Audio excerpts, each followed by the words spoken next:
Hi everyone, this is Jay, and I'm here with Van. And I'm excited because, Van, we have been talking about the blessings that Jesus pronounces, the Beatitudes, from Matthew chapter 5.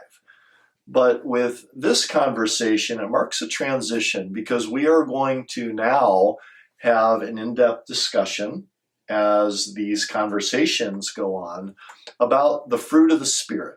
The fruit of the Spirit. So in Galatians chapter 5, the Apostle Paul says the fruit or the manifestation of the Spirit are character qualities such as love and joy and peace and patience, etc.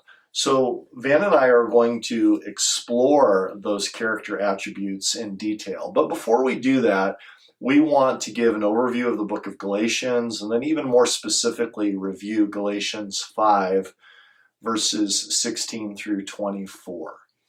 But Van, let's begin with this truth, that we live in union with the Triune God of the Bible.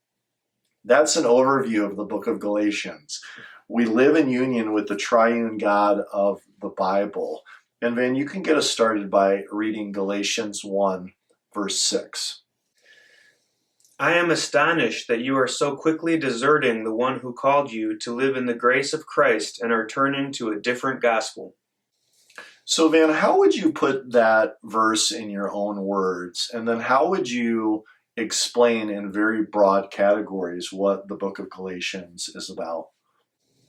That verse was Paul confronting the churches in Galatia because they were so quickly deserting God the Father and turning to another gospel.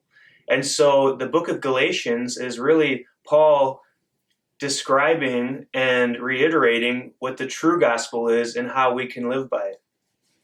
Absolutely. And the gospel is the good news that Jesus died and rose from the dead. And that's what Paul's ministry was based on. And the Apostle Paul goes on toward the end of the book, describing what it means to live a gospel-centered, Christ-centered life in very practical terms. And part of that is having a character that is defined by, led by, transformed by the Holy Spirit.